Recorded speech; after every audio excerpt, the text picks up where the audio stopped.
우리 아이들의 심령에 복음을 심을 수 있는 교사들 되시길 축복합니다.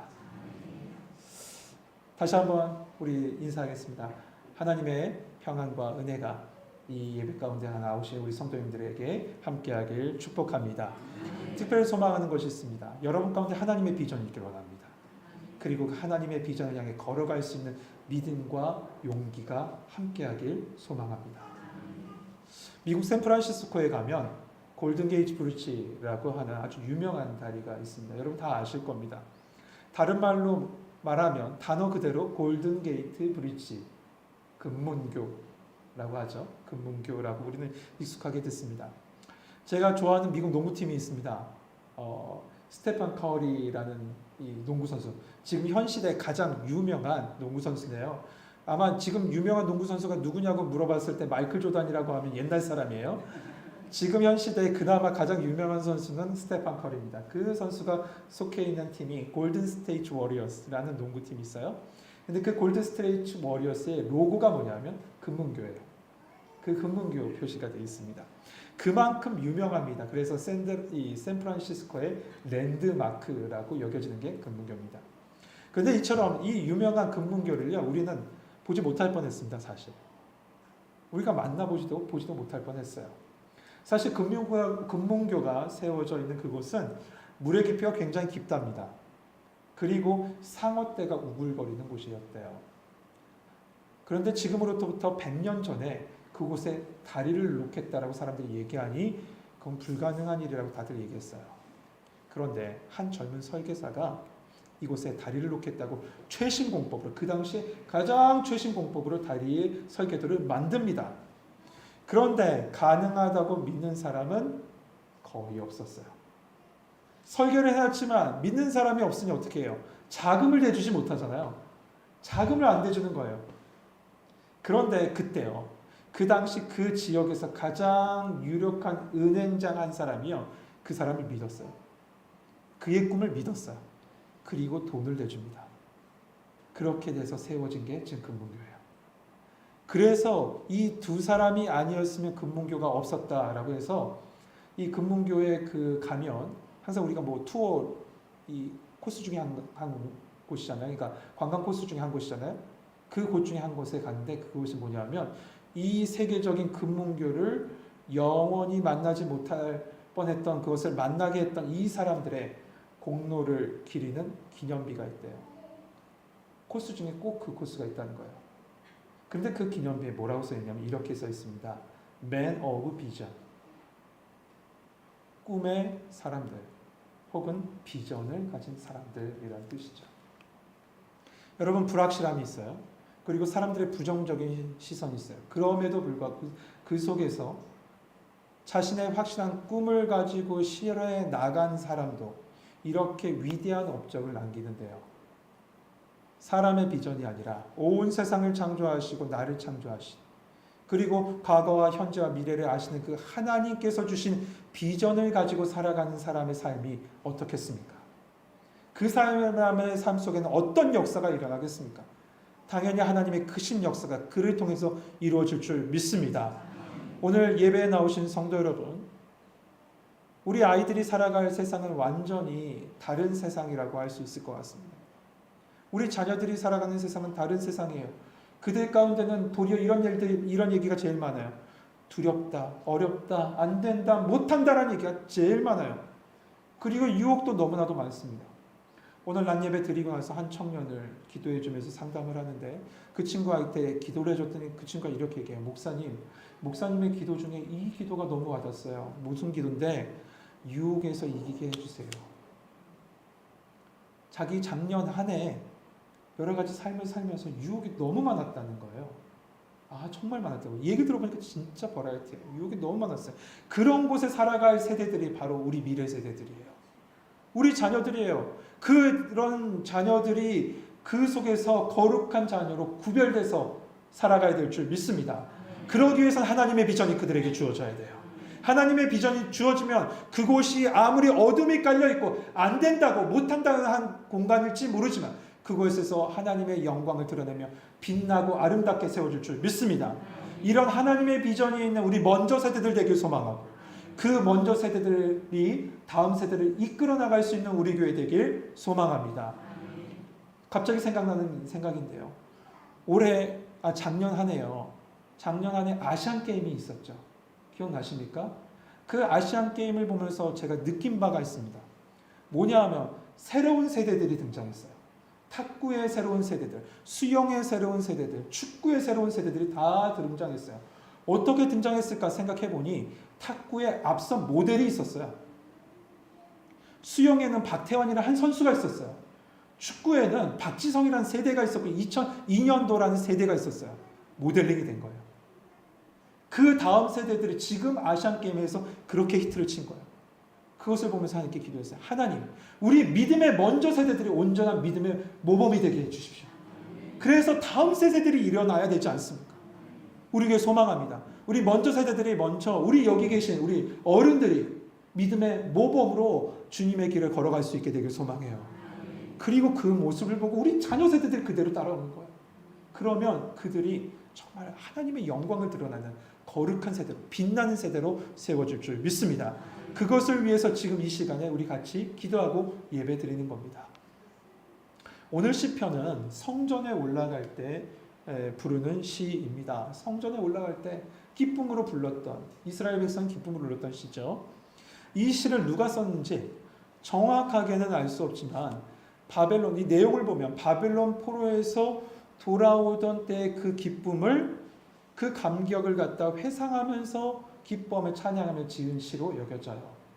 그래서 보통은 2차, 3차 이 포로 귀환을 주도했던 에스라와 느헤미야, 이 둘 중에 한 명이 썼을 것이다. 그 중에서도 학자였던 에스라가 썼을 것이다 라고 사람들은 생각합니다. 그때 상황은 이랬습니다. 어떻게 원로 목사님 주일 안내부 부분과 연결이 돼요. 여러분, 이스라엘 백성이 계속 악행을 저지르죠. 그리고 하나님을 떠나 살아갑니다. 믿는다라고 하지만 그 속은 도리어 세상의 우상을 더 붙잡고 살아갑니다. 그러자 하나님께서 심판을 하세요. 그래서 어떻게 하십니까? 북이스라엘은 아수르에 의해서, 남유다는 바벨론에 의해서 멸망당합니다. 그때가 BC 539년입니다. 그런데 하나님의 이 심판, 멸망은 그들의 영원히 세상에서 지워버리시고자 함이 아니에요. 무엇이었어요? 다시 회복시키시는 시간. 그것을 쉽게 얘기하면 징계의 시간이에요. 버림이 아니라 징계의 시간이었어요. 그 시간이 몇 년이에요? 70년이죠. 하나님은 미리부터 예레미야에게, 예레미야를 통해서 미리 말씀하셨어요. 이 시간이 있을 것이다. 예레미야 29장 10절에 보면 여호와께서 이와 같이 말씀하시니라. 바벨론에서 70년이 차면 내가 너희를 돌보고 나의 선한 말을 너희에게 성취하여 너희를 이곳으로 돌아오게 하리라 라고 말씀하세요. 그런데 여러분, 이 말씀 그대로 이루어집니다. 어떻게 이루어집니까? 바사왕, 그러니까 페르시아 왕 고레스가 칙령을 내리죠. 칙령을 내렸을 때 바벨론에 살고 있던 이스라엘 백성들을 예루살렘으로 돌아가게 합니다. 이 모습을 역대상 36장 32절에 아주 자세하게 기록하고 있습니다. 뭐라고 기록했는지 한번 보시죠. 바사왕 고레스가 이같이 말하노니 하늘의 신 여호와께서 세상 만국을 내게 주셨고 나에게 명령하여 유다 예루살렘의 성전을 건축하라 하셨나니 너희 중에 그의 백성된 자는 다 올라갈지어다. 너희 하나님 여호와께서 함께 하시기를 원하노라 하였노라. 바사왕이 알았어요. 하나님께서 나에게 맡기셨구나. 맡기신 이유는 예루살렘 이 백성을 회복시키시기 위해서 나에게 왕권을 맡기셨구나. 그것을 알고 이 바사왕 고레스가 칙령을 내립니다. 그래서 고레스 칙령이라고 일반적으로 얘기하잖아요. 고레스 칙령이 내려지자 수룹바벨에 의해서 49,891명의 유대인들이 예루살렘으로 돌아옵니다. 그리고 93년 동안 3차에 걸쳐서 사람들이 돌아와요. 참 하나님의 말씀이 바로 주어졌으면 그때 바로바로 이루어지고 다 돌아올 것 같은데 몇 년 걸렸다고요? 거의 100년 동안. 여러분, 하나님의 응답이 있어도요, 하나님의 때가 있음을 기억하십시오. 하나님의 때가 있습니다. 내 때는 벌써 시작했는데 하나님의 때는 조금 멀 수도 있어요. 그러나 그때를 우리는 어떻게 하냐? 기도로 기다리는 겁니다. 기도로 기대하며 기다린 거예요. 93년 동안 세 차례에 걸쳐서 사람들이 돌아옵니다. 그때의 감격을 시인이 이렇게 고백하죠. 1절에 보니까 여호와께서 시온의 포로를 돌려보내실 때 우리가 꿈꾸는 것 같았도다 라고 얘기합니다. 쉽게 얘기하면 얘기해요. 옆 사람의 볼을 딱 꼬집으면서 이게 꿈이야 생시야 했던 거죠. 옆 사람 한번 볼 꼬집어 보시겠어요? 아니에요. 그러지 마세요.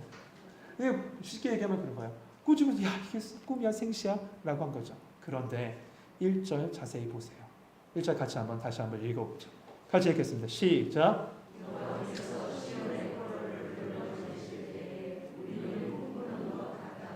아멘. 여기서 시온의 포로는 바벨론에 잡혀간 이스라엘 사람들을 이야기합니다. 그런데 이 시온의 포로를 돌려보냈다라고 했는데 누가 돌려보냈습니까? 오늘 말씀해 보니까 여호와께서예요. 그런데 분명 우리는 역사를 알죠. 누가 칙령을 발표했습니까? 고레스, 페르시아 왕 고레스가 예루살렘 사람들은 돌아가라. 고레스가 칙령을 발표했어요. 그렇다면 시편은 바뀌어야 돼요. 고레스가 시온의 포로들을 돌려보낼 때 우리는 꿈꾸는 것 같았다. 이게 역사적인 사실로 배경을 통해서 쓴 시일 겁니다. 그러나 여러분 여호와께서 시온의 포로를 돌려보내셨다라고 이 시인이 쓴 이유는 있습니다. 왜 그럽니까? 그 고레스의 마음을 인도하시는 분이 누구시라고요? 여호와 하나님이시라는 거예요. 여러분 하나님이 하시는 거예요. 모든 역사 하나님의 손 안에 있는 거예요. 사람들이 뭐라고 해요? 이게 되겠어? 너의 힘으로 가능해?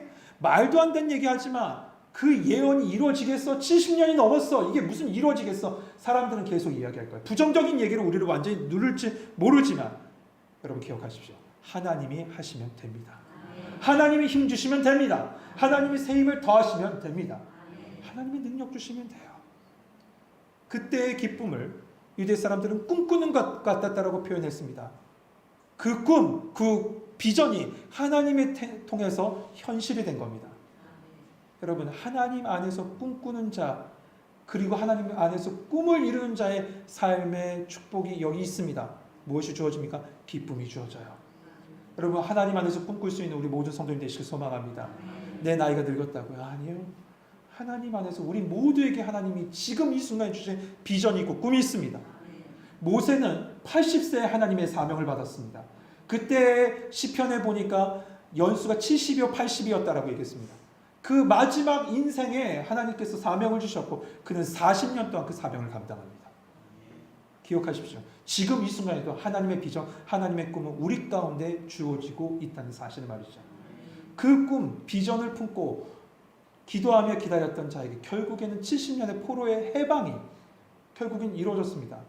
그래서 그때의 기쁨을 마음껏 찬양하는 것이 2절 말씀입니다. 보십시오. 그때 우리의 입에는 웃음이 가득하고 우리의 혀에는 찬양이 찼었도다. 그때 문나라 가운데서 말하기를 여호와께서 그들을 위하여 큰 일을 행하셨다 하였도다. 할렐루야. 여기서 큰 일은 기적 같은 구원의 일입니다. 구원받은 일이에요. 놀라운 구원의 역사를 우리 가운데 허락하셨다는 것이죠. 그런데 여러분 누가 이런 이야기를 하고 있냐면 2절 하반절에 보면 그때 문나라 가운데서 이 이야기를 하고 있다는 거예요. 무슨 말이에요? 주위 사람들이 이렇게 얘기하고 다닌다는 거예요. 뭐라고요? 여호와께서 그들을 위해서 큰일을 행하셨다고요. 야, 우리 청운교회 우리 아동부 아이들 그들과 하나님이 함께 하신 것이 보여. 중고등부 아이들과 함께 하시는 것이 보여. 청년부 아이들과 함께 하시는 거 보여. 유치부 아이들과 함께 하시는 보여. 우리 청운교회에 속한 하나님의 자녀들이 함께 하신 것이 보여. 세상 사람들이 이야기했다는 거예요. 세상 사람들이 외쳤다는 거예요. 그런데 여러분 그 주변 사람들만 이야기한 것이 아니라 본인들도 그렇게 고백해요. 3절 보세요. 같이 한번 읽어봅시다. 같이 읽겠습니다. 시작.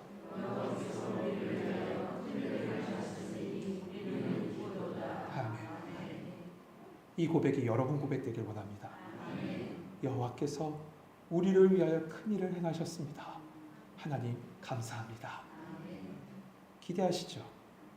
기도하시고 하나님의 비전 붙잡으세요. 붙잡으시면 하나님께서 결국 이 일을 행하실 줄 믿습니다. 여러분 우선 우리는 큰 역사, 구원의 역사, 그 은혜를 맛본 사람들입니다. 여러분 우리는 다 예수 그리스도를 믿고 생명을 얻은 자 아닙니까? 사망에서 생명으로 옮김받은 자입니다. 한마디로 어둠의 권세에 포로되었던 우리가 고레스가 예표하는 예수 그리스도를 통해서 죄와 사망의 포로에서 하나님의 백성으로 회복된 거예요. 그 은혜를 받은 자입니다. 얼마나 감사합니까? 얼마나 감격스럽습니까? 그 은혜를 받은 사람들이 당연히 해야 될 게 뭐냐? 감사와 찬양과 경배예요. 마음껏 하나님을 찬양해야 돼요. 뭐라고요? 하나님이 하셨다고요. 하나님이 하셨다. 여러분 인생 가운데 매일 선포하고 사세요. 하나님이 살아주셨다고요. 그래서 저의 입술 속에서 자주 고백되는 게 있죠. 하나님이 하셨습니다. 하나님이 하십니다. 하나님의 다시 해야 되겠다. 같이 고백합시다. 하나님이 하셨습니다. 하나님이 하십니다. 맨 마지막에 뭐죠? 하나님의 은혜입니다. 이 고백이 여러분과 함께하길 소망합니다. 이렇게 1절에서 3절까지요. 예전에 우리에게 행하신 그 구원의 은혜, 회복의 은혜를 찬양했던 시인은 예전 기억이었잖아요. 이제 현실로 돌아와요. 현실로 돌아와서 이스라엘을 완전히 회복시켜 달라라고 그렇게 간구합니다. 이것은 구원받는 우리가 저 하나님의 나라에 가기까지 이 현실의 여정 속에서 해야 될 기도며 간구입니다. 실제적인 기도와 간구가 1절부터 3절까지가 찬양이었다면 실제적인 기도와 간구가 4절부터 6절이에요.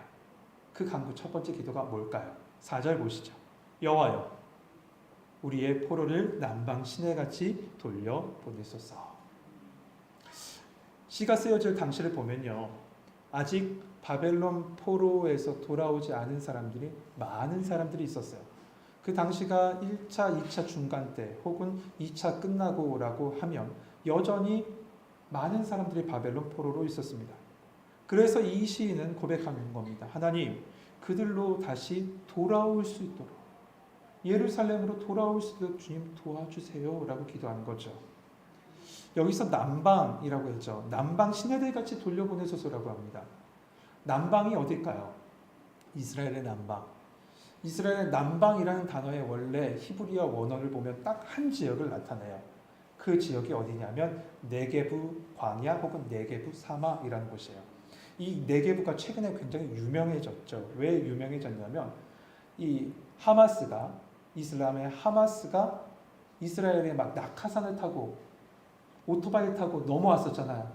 그때 농장이 있었던 지역, 키부츠, 그 사막 지역, 키부츠 농장이 있었던 지역이 지금 네게부 이 사막이에요. 그 사막으로 넘어온 거예요. 근데 이 네게부는 어떤 곳이냐면요. 건기 때는 완전히 마른 곳이에요. 사막이에요. 광야예요. 물 하나 없어요. 완전히 말라 있어요. 그런데 우기가 되면 와디라고 하고 우리말로 얘기하면 간헐천이라고 얘기하잖아요. 비가 왔을 때 갑자기 흐르는 내천이 흐르는 그런 곳이에요.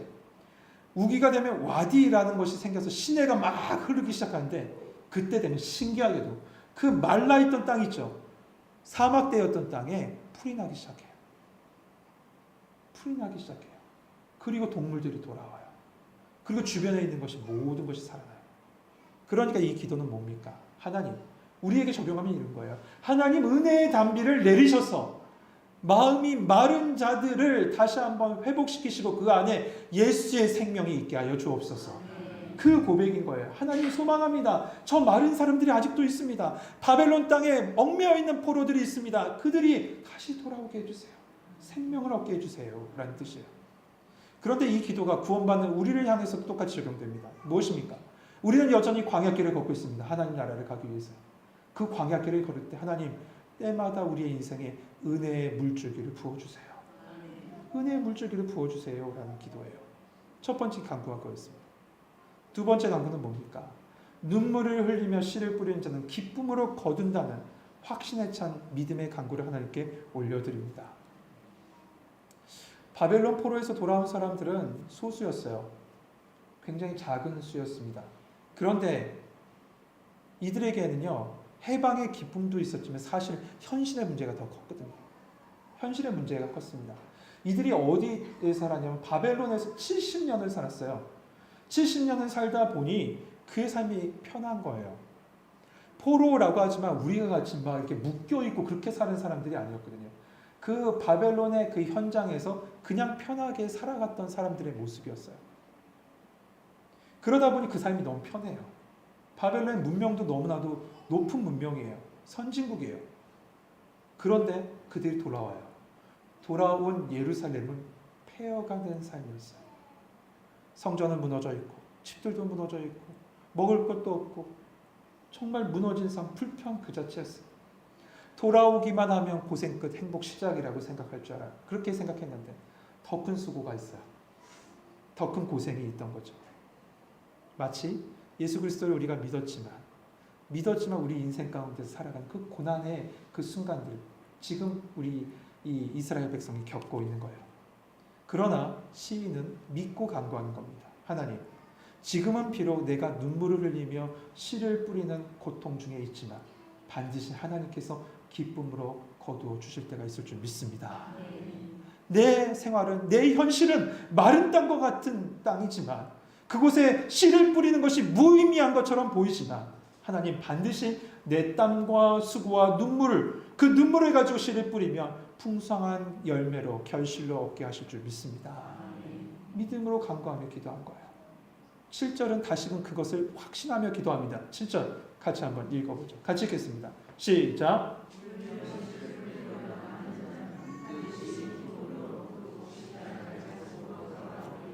아멘. 울며 씨를 뿌리러 나가는 자는 반드시 기쁨으로 그 곡식단을 가지고 돌아오리라. 왜 돌아올 수 있습니까? 하나님이 하시니까요. 하나님이 살아주시기 때문에 그렇습니다. 성도 여러분, 우리는 구원의 은혜에 하나님의 자녀가 된 권세를 누리며 살아갑니다. 그러나 하나님 나라 가기까지 여전히 우리는 어려운 광야의 현실을 걸어가야 합니다. 지금도 걷고 계시죠? 지금도 어렵게 걷고 계시죠? 수고롭습니다. 힘듭니다. 좌절과 유혹도 많습니다. 아까 전에 그 청년들처럼 청년만 유혹이 있겠습니까? 우리들도 얼마나 많은 유혹이 있습니까? 그러나 믿음으로 눈물의 기도로 그 길을 걸어가면 반드시 하나님께서 때를 따라 은혜의 단비를 남방신해같이 우리 가운데 부어주시고 그렇게 하실 줄 믿습니다. 그리고 가을에 결국 기쁨의 열매, 기쁨의 곡식단을 우리는 만나게 될 겁니다.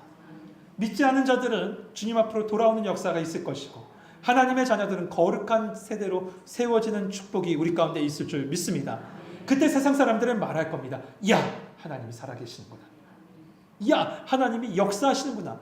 저 친구를 보니, 저 성도를 보니, 저 청운교회 성도를 보니 하나님이 살아계시는구나. 소망합니다. 여러분의 모습을 통해서 하나님의 살아계심을 드러날 수 있는 성도님 되시길 소망합니다. 우리 자녀들이 그렇게 하나님의 살아계심을 드러내며 살아가는 성도들 되길 소망합니다. 지금도 우리와 동행하시는 성령님 믿으시고 내가 서 있는 곳에서 나를 부르신 그곳에서 하나님께 영광 돌리는 우리 성도들